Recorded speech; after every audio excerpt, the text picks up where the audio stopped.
오늘 본문은 사도 바울이 이제 1차 전도 여정을 마치고 안디옥 교회로 돌아와서 그곳에서 문제가 되었던 이제 예루살렘에서 안디옥으로 왔던 이들이 가르쳤던 그러한 중요한 기준 중에 하나가 기독교인이 되려면 할례를 받아야 한다. 유대인들과 같이. 바로 그 기준에 대한 그러한 논쟁과 혼란이 일어났고 또 사도 바울이 이제 이방인 지역을 선교했던 또 그러한 선교에 대한 보고도 하는 그러한 문제와 맞물려 있으니까 그럼 이방인 선교를 앞으로 어떻게 할 거냐? 할례에 대해서 분명하게 이제는 얘기를 하면서 선교를 해야 되느냐? 아니면 이것은 우리가 유대인에게만 해당되는 것이기 때문에 할례는 구애받지 않고 선교를 할 수 있는 것이냐? 이 문제를 정리해야 되기 때문에 여러모로 이제 안디옥에서 바울은 예루살렘으로 가서 그곳에서 이제 선교 보고도 하고 또 우리가 선교사님들이 1년에 한 번씩 들어와서 선교 보고 하듯이 그런 간증을 통해 많은 은혜도 받는 그러한 역사들처럼 바울은 또 얼마나 거기에서 많은 그러한 간증할 일들이 많았겠습니까? 하나님의 역사, 이방인 선교의 그러한 일들을 전하면서 이제 이 어떠한 원칙으로 앞으로 교회가 이방인을 선교할 것이냐, 할례를 시행하게 할 것이냐 아니냐 하는 문제를 이제 그 회의에서 의논하는 그 상황이 지난 이제 15장 1절에서 5절에 이제 일어났고요. 오늘은 6절에서 11절 말씀에 오늘 말씀에서 이제 그 앞부분은 그 회의의 배경에 대한 내용이고 오늘 6절에서 11절은 바로 그 회의의 결정적인 역할을 하는 그 의견이 모아져서 결론이 나는 일에 있어서 물론 최종 결정은 누가 하느냐? 예루살렘 교회 당시에 최고의 지도자는 야고보였어요. 이 야고보는 예수님 제자 야고보가 아니라 예수님의 친동생 야고보. 그 야고보가 여러 사람 의논했을 때 아무래도 사도는 선교를 하자. 그래서 베드로도 사실 예루살렘에 있는 것이 아니라 룻다로도 가고 요빠로도 가서 그곳에서 고넬료에게 말씀을 전하고 보자기 환상을 보고 세례를 주고 성령이 임하는 체험을 우리가 앞에서 보았지 않습니까? 그래서 사도들은 선교를 해야 되기 때문에 교회를 지키고 교회에서의 이 교회를 이끌어가는 역할은 그 예수님의 동생인 야고보에게 맡겼던 것이죠. 역할 분담을 한 거지 그렇다고 해서 어떠한 뭐 상하 위아래의 그러한 개념은 아니었던 것입니다. 그렇지만 형식적으로는 이제 야고보가 최종 결정은 오늘 말씀 이후 이제 12절 이하 다음 주에 나오고 있는데 사실은 예루살렘에서의 이 첫 번째 회의, 사도 회의의 핵심적인 내용은 오늘의 말씀. 특별히 베드로가 그곳에서 했던 이 증언과 간증, 베드로의 이러한 말, 이것을 통해서 이제 예루살렘 첫 번째 회의의 방향은 결정이 되었습니다. 그렇기 때문에 이것은 무엇이냐?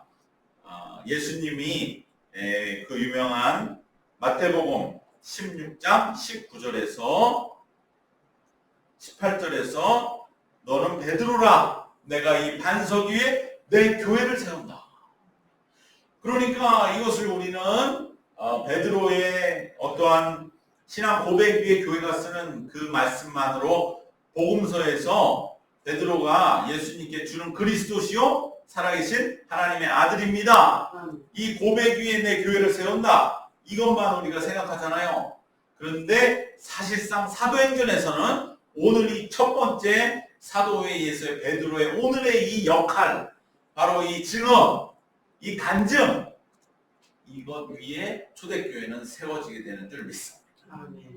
왜냐하면 이 첫 번째 사도회의의 결정이 교회의 앞날을 결정했고 틀을 잡았고 이것이 오늘날 이방인 선교의 기초가 되는 모든 혼란을 정리하는 그러한 회의였기 때문에 이 회의에서의 그 방향을 실질적으로 결정한 베드로의 이 간증은 교회 반석이 된 것이죠. 그래서 예수님이 하신 너는 베드로라 너의 위에 이 반석 위에 교회를 세우시겠다는 말씀이 사도행전적으로 이루어진 장면은 오늘 말씀입니다. 그럼 오늘 말씀이 너무나 중요한 줄로 믿습니다. 회의의 최종 결정은 형식적인 최고 지도였던 야고보였지만 그 바탕이 되는 언급은 바탕이 된 것, 반석이 된 것은 오늘 본문 베드로의 간증이었습니다. 과연 베드로는 초대교회 반석이 되리라는 예수님의 말씀이 그대로 이루어지는 순간이라고도 말할 수 있습니다. 그러나 이 모든 것의 주관은 철저히 하나님이셨습니다. 하나님께서 이미 다 이루시고 그리고 그들로 하여금 결정하게 만드신 것입니다. 왜 그러느냐? 바울이 무엇을 간증했습니까? 자신에게 있었던 일. 그런데 그것은 누가 체험케 하셨습니까? 하나님이 그를 룻다로 이끌고 가셨고 그곳에서 또 이적을 일으키고 욥바로 가는 그 모든 여정은 사실은 하나님께서 이미 베드로도 준비를 시키신 것이죠. 바울만 이방인 선교, 이방인의 사도 바울이 독점한 게 아니고 베드로도 바울 못지않게 이미 오히려 더 중요하게, 왜냐하면 당시에 바울의 말보다 베드로의 말이 훨씬 권위가 있을 때 아니겠습니까? 바울은 이제 회심해서 예루살렘에서는 어떻게 보면 우리 지금 기도 못 피고 그래도 안디옥에 가서 그곳에서도 바나바에 늘 함께하면서 이방인 선교지에서 이제는 조금 그래도 활동하고 두각을 나타냈다. 인간적으로는 그런 상황이기 때문에 베드로의 권위와는 상대가 안 되는 것이죠. 그러니까 아마 바울만 여기서 주장했다면 오히려 예루살렘에 더 반감이 생겨서 저 사람은 이방인들 선교만 하니까 저런 주장을 하지 이럴 수 있는데 베드로가 나서서 그곳에서 우리가 이방인 선교도 할례 무관하게 할 수 있도록 해야 되는 그 체험을 자신이 했습니다. 어디? 고넬료의 집에서, 욥바에서 이미 보자기에 환상이 내려오면서 그곳에 율법으로 구별했던 음식들을 다 먹어라. 이미 하나님은 그 율법을 무효화시키신 것이죠. 하나님이 주셨기 때문에 하나님이 걷어 들여가셨기 때문에 할례도 마찬가지야. 더 중요한 건 무엇이냐? 그곳에서 이방인에게도 동일하게 내리는 성령의 체험. 그것에 대한 그 현장에서 내가 보았다는 거죠. 베드로 자신은 이 말을 하는 것입니다. 즉 이러한 모든 체험을 하나님은 이미 이러한 교회에 논의가 있을 것을 미리 아시는 하나님이시라고 우리가 고백할 수밖에 없을 정도로 미리 베드로를 이방 선교 사역의 현장에 투입하셨던 것입니다. 그래서 베드로는 자신이 그곳에서 체험했던 사실 일어났던 일 그대로 그리고 그곳에서의 성령의 역사 그것만을 담담하게 간증했던 것입니다. 오늘 이 베드로의 간증은 세 가지 점에서 우리가 정말로 본받을 만한, 우리도 누군가에게 주님에 대한 혼란이 있거나 정말 여러 가지로 복잡한 문제로 어려움 당하는 이들이 있을 때 그들에게 우리가 무엇을 어떻게 함께 말해 주어야 하는가에 대한 모범이 되는 그러한 베드로의 간증이 되는 것입니다. 우리도 살다 보면 많은 경우 의논할 일이 있고 많은 경우 문제에 부닥쳐서 이걸 어떻게 결정을 해야 되느냐 할 때가 있을 때 다른 어떤 것이 아니라 오늘 이 첫 번째 예루살렘 사도의 베드로의 이 간증 속에서 우리는 그 길을 찾게 될 줄 믿습니다. 베드로의 간증은 세 가지로, 첫 번째는 사실만을 그리고 성령의 역사하심만을 전했다는 것, 두 번째는 바로 문제의 핵심이 되는 그러한 내용들을 명확히 깨닫고 그것에 대한 체험적인 분명한 원칙을 그대로 전했다는 점에서, 마지막으로 무엇보다 자신의 아픔을 드러내야 하는 순간에 진실했다는 점에서, 이 세 가지 면에서 우리가 예수님을 증거하고 많은 혼란을 잠재우는 의논의 자리에서 기준적인 모범을 삼아야 할 줄로 믿습니다. 첫 번째로 우리가 하나씩 살펴볼 때에, 첫 번째 베드로의 간증의 특징은 오직 사실만을 말했고 성령의 역사만을 말했다는 점입니다. 오늘 베드로는 말씀에 보면 찬찬히 이제 7절부터 말씀이 시작되지요. 7절에 우리 한번 7절 그리고 8절까지 함께 말씀 읽겠습니다. 많은 변론이 있은 후에 베드로가 일어나 말하되, 형제들아 너희도 알거니와 하나님이 이방인들로 내 입에서 복음의 말씀을 들어 믿게 하시려고 오래전부터 너희 가운데서 나를 택하시고 또 마음을 아시는 하나님이 우리에게와 같이 그들에게도 성령을 주어 증언하시고. 즉 베드로는 이제 7절부터 하는 이 짤막한 그러한 말씀은 뭐냐?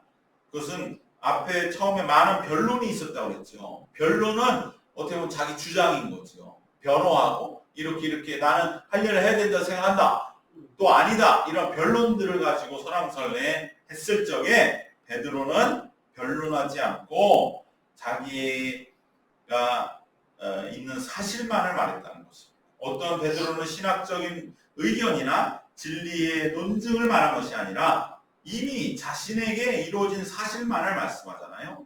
7절에 그렇게 시작하는 말문이 이렇습니다. 베드로가 일어나 말하되, 형제들아 너희도 알거니와. 알거니와라는 거예요. 니네 다 아는 걸 내가 지금 말할 거야. 사실만을 말해.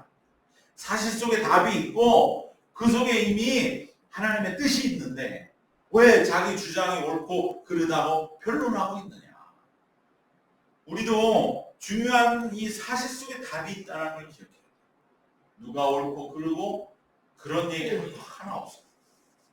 그거는 그냥 자기 생각일 뿐입니다. 사실을 보는 것이 중요한 줄로 믿습니다. 이제 베드로는 말하는 것입니다. 너희도 다 알고 있다. 즉 하나님은 이미 답을 제시해 주셨다는 겁니다. 여기서 잘 봐야 됩니다. 지금의 문제가 하나님이 이미 답을 주셨다, 이 얘기는 뭐예요? 우리가 잘못 생각하고 있다는 거죠. 뭘 잘못 생각하느냐? 지금 문제는 할례를 행하는 것이 옳으냐가 그르냐가 아니라 이것은 문화의 문제, 즉 이방인에게 복음이 전해졌기 때문에 부딪힌 문화의 문제가 되고, 유대인들이 가지고 있는 할례라고 하는 이 문화의 문제가 이제는 이방인들에게 더 이상 통하지 않게 되는 현실을 유대인들이 어떻게 받아들일 거냐가 문제라는 거예요. 그러니까 어떻게 보면은 베드로는 정말로 날카로운 사람이죠. 지금 우리가 할례를 할 거냐 안 할 거냐 이걸 정하는 게 정할 수도 없게 되었다는 거예요. 그게 하나님의 뜻이 이미 명백히 밝혀졌고 우리는 지금 그걸 할 수 있다, 우리가 그걸 정하면 된다 이렇게 생각하고 있지만 그건 착각이라는 거예요. 가만히 한번 생각해보라. 이미 너희도 알고 있지 않느냐. 왜 사실에는 눈 감고 네 주장만을 얘기하느냐. 문제의 핵심은 할례를 행하느냐 안 하느냐가 아니고 이제는 하나님의 뜻을 깨닫고 유대인으로서 할례를 안 하는 이 상황을 어떻게 우리가 받아들일 거냐. 그냥 다 쉽게 톡 까놓고 말한다고 하면 유대인들로 볼 때는 억울할 수 있고 남들보다 우린 더 절제하고 우린 더 말씀과 율법에 특별히 엄격하게 지키느라 많은 것을 희생했던 우리가 그런 것 없이 예수님 믿는 믿음으로 신앙에 들어온 이들을 어떻게 우리들이 용납할 것이냐, 이게 문제라. 여기에 우리의 어려움이 있는 것이지 할례를 하느냐 안 하느냐 그 문제는 우리가 지금 이 자리에서 논할 핵심이 아니다. 하나님은 이미 그 뜻을 우리 모두에게 알게 하셨기 때문에 이것을 베드로는 말씀해주고 있는 것입니다. 이것은 문화의 문제이다. 즉 이방인에게 복음이 전해짐으로 인해 부딪힌 문화의 문제, 곧 유대인의 이 할례의 문화의 문제를 과연 유대인들 자신이 이방인에게 허락되지 않는다고 하는 이 현실을 우리가 어떻게 이거를 넉넉하게 극복할 수 있느냐, 허용할 수 있느냐, 용납할 수 있느냐, 그냥 그 일을 우리가 마주쳐도 아무 문제 없이 우리가 대할 수 있느냐의 문제다. 어떻게 보면 지금 다민 외국에서 많은 이주 노동자들이 들어올 때 그들을 얼마만큼 받느냐 안 받느냐 이게 문제가 아니고 중요한 건 그들이 왔을 때 우리가 얼마나 동일한 마음으로 함께 어울릴 수 있느냐 이게 더 문제라는 것 같은 맥락인 줄 믿습니다. 이미 이방인에게도 동일하게 임하는 성령의 역사를 체험한 베드로로서는 답은 이미 정해져 있는 것입니다. 문제는 이방인이 아니었던 것이고 우리 유대인이 문제였던 것이죠. 이방인이 할례를 안 받아서 문제된 게 아니고 우리 유대인들이 이것을 어떻게 지금 받아들이지를 못하고 있는 거 아니에요. 우리는 이렇게까지 했는데 라고 하는 생각, 거기에는 우리의 유대인의 공로사상, 복음의 가장 적이 되는 우리의 행위로 우리의 외적인 것으로 구원받는다고 하는 그러한 무서운 복음에 반대되는 생각들을 우리는 내려놓는 이것이 더 문제다라고 베드로는 말씀하면서 오히려 그곳에 모인 유대인 기독교인들이 어떻게 보면 이방인들은 이제 그 회의 결과를 기다리면서 우리가 이제 할례를 해야 될지도 모른다 이렇게 생각하고 있지만 오히려 이방인은 그런 할례가 없고요. 마음고생하게 생긴 거는 유대인들이 어떻게 보면 마음고생하면 갈등을 일으킬 수도 있을 텐데 이것을 베드로는 다독이는 것입니다. 그러면서 베드로는 바로 그 할례를 주장하는 자들이 가지고 있는 그 마음을 어떻게 하면 다독일 것이냐. 거기에 그것은 사람의 힘으로는 할 수는 없고 하나님이 친히 역사하셨다는 것. 그것을 자신은 증언할 뿐이요. 자신에게 일어났던 하나님의 친히 역사하심을 증언하는 것밖에는 자기는 할 수 있는 게 없다는 것을 깨달은 것입니다. 여러분 우리도 어떤 문제를 이걸 우리에게 적용해 보면은요. 우리가 누군가 막 문제를 가지고 와서 누가 문제다 막 이럴 때가 있어요. 근데 그걸 이렇게 가만히 듣고 보면 문제가 그게 문제가 아니고 그 말을 하는 사람이 문제가 있는 것을 느껴질 때가 있어요. 그러니까 어떤 사람이 와가지고 자식이 문제고 이 세상이 문제고 막 이러면 얘기를 하는데 가만히 들어보면 자식이 문제가 아니라 그 부모가 문제예요. 근데 이때 어떻게 할 거냐 이 말이죠. 그때에 그렇다고 해서 지금 너무 절실하게 그 문제를 내 앞에 와서 말하는 그 사람에게 당신이 문제예요 이렇게 말하기가 참 곤란할 때가 있죠. 이때는 베드로는 오늘 그 모습을 보여주는 거예요. 베드로는 그들의 논쟁을 이렇게 보면서 이 사람들아 문제는 저 밖에 있는 이방인이 아니고 여기 있는 우리야. 근데 거기서 우리가 문제예요 이렇게 말할 수 있습니까? 그러니까 베드로는 차마 그렇게 말하지 못하면서 눈앞에 있는 사람을 다독거리는 주님 저 유대인 기독교인들이 실족하지 않게 하옵소서. 이방인들에게 할례를 허락하지 않는 자유롭게 한다 할지라도 유대인이며 기독교인인 저들의 마음에 시험이 없게 하여 주시옵소서. 마치 내 앞에 와서 뭐가 문제 내가 내 인생 너무 힘들어요. 솔직히 말하고서 당신이 문제예요. 당신이 이렇게 말하고 싶지만 그렇게 말할 수 없는 그 입장이 오늘 베드로의 입장이면서 그 문제를 함께 이겨낼 수 있는 그러한 길을 우리가 제시하는 것은 무엇이냐? 오직 하나님이 나에게 어떻게 하셨다는 사실만을 말하는 것이고, 그리고 성령의 역사 사실만을 함께 나누면서 오직 하나님께서 이 문제를 어루만져 주시기를 기도하는 그 길을 베드로는 우리에게 오늘 보여주고 있는 줄 믿습니다. 아멘. 베드로는 자신에게 하나님이 역사하셨던 바로 룻다와 욥바에서의 일들을 있는 그대로 간증했습니다. 그리고 무엇보다 확실한 것은 자신이 볼 때 그곳에 있던 이방인들, 즉 할례받지 아니한 기독교인들에게도 분명 동일한 성령의 역사가 내렸다는 사실, 그 성령의 역사만을 베드로는 증언하고 있는 것입니다. 우리들도 누군가에게 이야기할 때 내 사실만을 말하는, 그리고 나의 일들 속에 성령이 어떻게 역사하셨는가 이것만을 나누고 전할 때 문제 해결의 실마리가 풀리게 될 줄로 믿습니다. 아멘. 두 번째로 베드로는 지금의 이 논쟁의 핵심은 정결함에 있다는 것이죠. 할례를 받는 게 정결하냐 아니냐. 왜? 종말론 마지막 때에 가서는 깨끗하고 정결한 사람들만 구원을 받는다. 이것이 종말 사상이라는 거예요. 우리들도 마찬가지죠. 예수님 보혈을 깨끗하게 하는 것은 마지막 때 깨끗한 자만, 거룩하고 흰옷 입은 사람들만 천국에 들어가기 때문인 것입니다. 그러니까 당시에도 사람들이 할례를 강조한 것은 자기들은 그렇게 어렸을 때부터 배웠다는 거예요.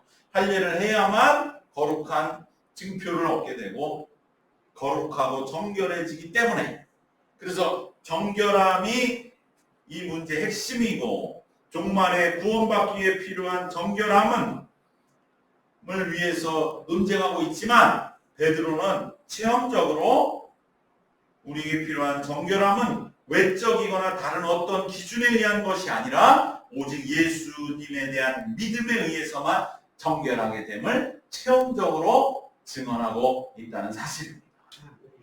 오늘 그 말씀이 함께 우리 9절에 나와 있습니다. 우리 9절 말씀 같이 읽겠습니다. 15장 9절 우리 같이 읽겠습니다. 믿음으로 그들의 마음을 깨끗하게 하사 그들이나 우리나 차별하지 아니하셨느니라. 9절에 바로 처음부터 나오죠. 믿음으로 그들의 마음을 깨끗하게 하셨다. 깨끗하게 하셨다는 게 정결하게 하셨다. 무엇으로 하셨다? 할례가 아니에요. 외적인 표지가 아니고 율법이 아니라 믿음으로 그들의 마음 깨끗하게 하사 그들이나 우리나 이방인이나 유대인이나 차별하지 아니하셨느니라. 내가 보았다. 바로 고넬료의 집에서 내가 보았다라고 증언하는 것입니다. 베드로는 문제의 결정적인 열쇠는 정결함에 있음을 명확히 인식했습니다. 우리가 많은 논쟁 중에 중요한 것은 핵심을 파악하는 거예요. 왜 지금 우리가 힘들어하고 무엇이 가장 지금 문제인가에 진실하게 그것을 바라봐야 돼요. 그러기 위해서 우리가 많은 그러한 공부도 하고 판단도 하고 생각도 하는 것이죠. 핵심을 명확히 인식하고 그리고 그것에 대한 하나님이 주시는 체험적인 결론에 대해서는 있는 그대로 증언하고 증거하면 문제는 해결되는 줄 믿습니다. 욥바에서 고넬료의 가족들과 함께 예배드리며 말씀을 전하고 세례를 베풀었을 때 성령이 임했던 체험을 그대로 베드로는 수없이 증언했을 것입니다. 그리고 그 베드로는 이제 그 모든 것이 지금 이때를 위하여서 바로 이방인들도 유대인과 동일하게 예수님의 보혈과 성령으로 정결함을 입었던 그 체험이 있기에 할례를 통해 구별할 필요가 없다는 것을 체험적으로 진술하게 되는 것입니다. 바로 보자기의 환상과 성령 임재 체험으로 베드로는 정결함에 대한 하나님의 뜻이 무엇인지를 몸소 확인했습니다. 바로 이것이 체험적 신앙의 힘입니다. 우리는 어떠한 이론과 지식이 아니라 체험이 힘을 결국은 발휘하게 되는 것을 기억하면서 우리에게도 복음에 대한 체험적 사실을 담대히 전하는 우리가 되어야 할 줄로 믿습니다. 마지막으로 베드로는 율법의 한계에 대한 자기 고백 앞에 진실하게 임했습니다. 이것이 바로 10절 말씀이 되는 것입니다. 우리 10절 같이 함께 읽겠습니다. 그런데 지금 너희가 어찌하여 하나님을 시험하여 우리 조상과 우리도 능히 매지 못하던 멍에를 제자들의 목에 피우느냐. 여러분, 이것은 구약에 대한 배경이 있으신 분들 금방 알아듣죠. 모세 율법을 통해서 이스라엘은 자신들의 구원을 이루고 복을 받는다는 그 약속을 받고 얼마나 온 나라 민족이 열심을 냈어. 정말로 율법을 지키기 위해 애를 다 썼습니까? 그러나 성공했나요? 실패했나요? 실패했던 것이죠. 그것이 이스라엘 2000년 역사의 결론 아니에요. 그리고 그것이 구약의 바빌론 포로의 결말 아니겠습니까? 그것이 바로 베드로의 한마디 속에 들어있는 거죠. 우리와 우리 조상들도 능히 매지 못하던 멍에. 이것은 구약의 모세 율법 이후에 구약 역사 총결산. 우리는 이것을 매지 못했다. 그런데 하나님이 율법을 주신 것은 이것을 깨달으라고 주신 거라는 거예요. 그걸 능히 메고 가서 그 율법을 다 이루는, 그래서 뭐 내가 율법을 이뤘으니 복 주십시오 이런 신앙이 아니었는데, 인간은 자칫 그렇게 넘어가기 쉬운 이 인간의 약한 본성, 이것을 율법을 깨달으면 되었던 것인데, 이제는 확고하게 베드로는 깨달았다고. 예수님으로 인해서, 예수님 오셔서 이걸 다 알게 해주셨고, 율법을 이룬다는 것은 십자가라는 걸 알게 해주셨다는 것이죠. 율법을 다 지켰습니다. 하나님 앞에 보장받는 게 율법을 이룬 게 아니라고 하는 건 예수님이 알게 해주셨다. 그 예수님의 곁에서 베드로가 너무나 복음의 율법의 완성의 의미를 깨달았기 때문에 이 말씀을 할 수가 있는 것입니다. 참 이스라엘 백성의 한 사람으로서는 베드로의 마음은 너무 이것을 인정하는 것이 괴로웠을 것이고, 우리 조상들이 얼마나 율법을 철저하고 애를 썼는데 오늘 우리가 내리는 결론은 그것은 잘못되었다. 이 말하기가 얼마나 어렵겠습니까? 우리 조상들이 실패했다, 잘못 살았다, 이 얘기를 하는 거나 마찬가지입니다. 인간적으로는 너무나 속쓰리는 얘기지만, 그러나 예수님의 복음으로 인해 자랑스럽게 이야기할 수 있게 된 줄로 믿습니다. 이것이 진실입니다. 여기에 베드로의 위대함이, 율법으로는 구원 얻을 수 없음을 베드로는 이제 그곳에 있는 모든 이들 앞에서 실토합니다. 이것은 이스라엘의 민족적 고민이었고, 특별히 그곳에 모인 사람은 어떤 사람들입니까? 당시 이스라엘의 영적으로 최고 깨어있는 사람들이었죠. 율법으로는 안 되는데 예수라고 하는 그 젊은이가 십자가에 얼마 전에 돌아갔었는데 그것이 율법의 완성이라고 믿는 데까지 믿음이 자리 잡은 이들이니, 당시 이스라엘의 최고의 영적으로 지도자들, 그들은 예루살렘 제사장들이 아니라 이 예루살렘 초대교회에 모인 이 멤버들이었던 것이죠. 그래서 그곳은 어떤 곳이었느냐, 하나님 앞에 가장 가까이 있다고 그렇게 복음을 믿는, 정결하다고 자처하는 그 사람들이었는데, 그 사람들 앞에서 참으로 인정하기 어려운 사실을 베드로는 우리 이제 다 알고 있지 않느냐, 아무런 문제가 되지 않는다는 듯이 담담하게 말하는 것입니다. 우리도 우리 조상도 내지 못하던 멍에, 그것이 율법이었고 우리 지난날의 그 구약의 정말로 말씀이 아니었느냐. 또 하나, 개인적으로 베드로는 이 말을 할 때 바울이 신경 쓰였을지 모르고, 그 당시 율법을 가장 잘 지킨다고 하는 바리새인들이, 바리새인 중에도 기독교인 된 사람이 많았거든요. 그래서 오늘 논쟁도 사실은 바리새 사람들이 일으킨 거예요. 우리 지난 시간에 봤잖아요. 오늘 6절부터 했지만 5절에 뭐 있습니까? 바리새파 중에 어떤 믿는 사람들이 일어나 말하되. 그러니까 바리새인들이 가장 율법에 철저한 사람들이었기 때문에 그들은 할례도 지켜야 된다 이렇게 말을 하는 당연한데 베드로는 그 앞에 그런 거예요. 니네 바리새인들아, 벌써 예수님이 무슨 말 하셨는지 너희들은 모르지. 그 자리에 없었으니까. 나는 있었어. 바리새인 너희들을 예수님은 해치랬다고 하셨다. 너희들의 중심을 깨뜨려 보시는 것은 예수님이 하신 말씀이다. 그것을 베드로는 오늘 돌려서 얘기하는 거죠.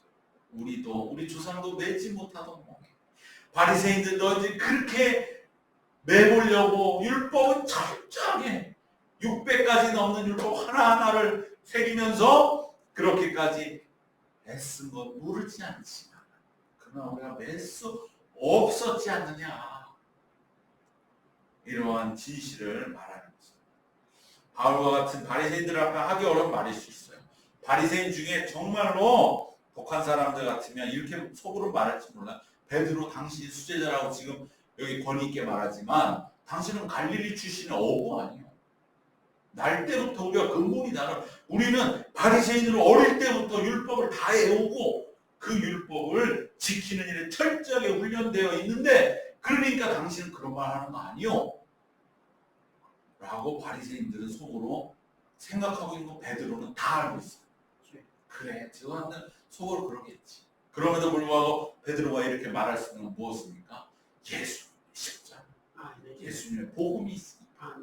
니네는 무슨 말을 하든 예수님이 일단 너희들을 심판하시고 너희들을 결정해 주셨어. 나는 옆에서 들었어.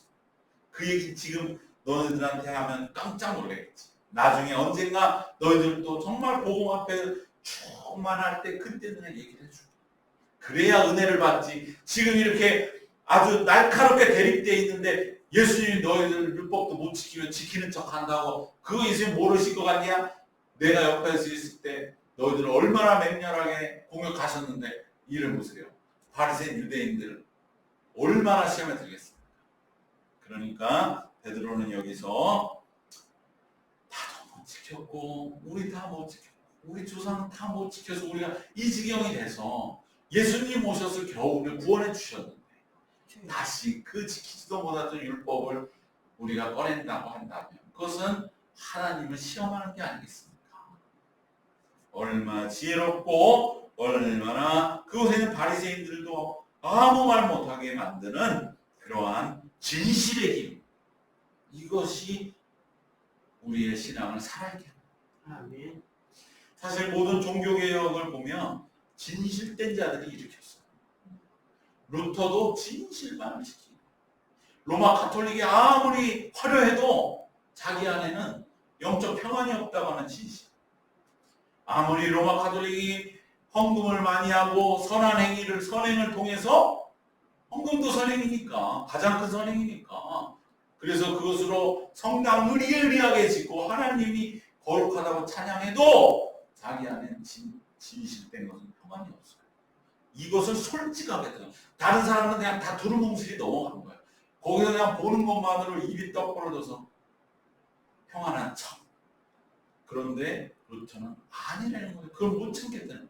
웨슬리도 마찬가지예요. 웨슬리도 똑같이 정말로 아무리 자기가 믿음으로 구원받는 것을 믿으려 해도 안 되고 자기가 어릴 때부터 목사 아들로 태어나서 미국 선교까지 갔다 와도 마음에 두려움이 있는 그 진실 앞에서 무엇이 나를 진정으로 구원하는가를 몸부림친 자들에게 임하신 하나님의 복음의 역사, 바로 그 앞에서의 진실이 그것을 만났을 때 놀라운 부흥의 역사가 폭발된 줄 믿습니다.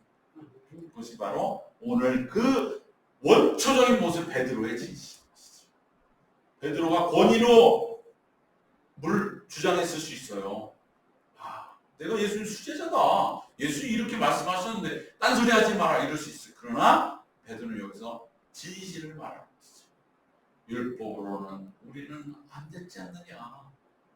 그 진실 앞에서 모든 이들은 다 살아나게 되고 그들이 지었던 멍에로부터 자유하게 된 줄 믿습니다. 이것이 베드로에 대한 복음에 대한 확신으로 베드로가 가진 복음에 대한 확신으로 그 자신은 어떠한 약점과 불편과 부족함에도 얽매이지 않는 자유함이 있었기 때문에 진실할 수가 있게 된 것입니다. 오직 예수님 앞에서의 진실만이 영원한 것을 베드로는 오늘 우리에게 보여주고 있습니다. 하나님 앞에서의 진실, 이것이 모든 살아있는 신앙의 원동력입니다. 나 자신 있는 그대로 하나님 앞에 내려놓으시고, 하나님, 제가 어떻게 진실하게 신앙의 길을 걸어가야 되겠습니까? 왜 하나님을 믿는데 내 마음에는 늘 하나님의 나라보다는 늘 괴롭고 고통스러운 그 어려움들이 있는 이것이 왜 이것이 나의 진실이 되어야 됩니까? 하나님 나라가 나에게 이루어져야 되는데 어떻게 해야 내가 이 하나님을 찾을 수 있겠습니까? 그러면 이 진실을 잃어버리지 않는 것이 내 신앙을 날마다 새롭게 할 줄로 믿습니다. 많은 사람들이 신앙생활 하면서도 마음에 그늘을 들이고 신앙생활하는 진실이 물러나니까 거기서 아유 뭐 예수 믿는 거 다 아는데 그냥 넘어가자. 넘어간다는 사실 자체가 여러 가지 뜻을 담고 있지만 정말로 우리들이 끝까지 주님 앞에 진실된 거는 한 번쯤 생각해 봐야 되는 것이죠. 정말 하나님 나에게 무엇을 원하십니까? 그것을 우리가 붙드는 것. 그 길만이, 오직 은혜의 길만이 예수님, 우리가 진실됨의 힘을 믿고 어떠한 손해라도 감수하며 이 진실을 지켜나가면 우리에게 새로운 신앙의 세계가 열리게 될 줄 믿습니다. 바로 그 길만이 예수님의 뒤를 따라 한 걸음씩 나가는 그 길에 영원한 소망의 미래가 있음을 베드로 우리에게 보여주는 줄로 믿습니다. 오늘 말씀 결론 세 가지를 정리하겠습니다. 베드로의 간증은 오직 사실만을 말했습니다. 그리고 성령의 역사하심만을 말했다는 것을 기억하시기를 바랍니다. 두 번째, 베드로는 문제의 핵심인 정결함을 하나님이 주신 체험적인 증언을 통하여 분명한 길을 제시했습니다. 마지막으로 베드로는 율법의 한계에 대한 자기 고백 앞에 진실한 모습으로 임했습니다. 여러분, 우리의 혼란한 것 같은 여러 가지 상황도 이 세 가지 사실만을 가지고 체험적인 신앙의 힘으로 그리고 하나님 앞에서의 진실 이것만을 가지면 눈 녹듯이 사라지고 모든 문제는 다 잠잠해지고 이제는 소망의 미래가 우리에게 환히 열리게 됨을 믿으시기를 주님의 이름으로 축원합니다. 기도하겠습니다.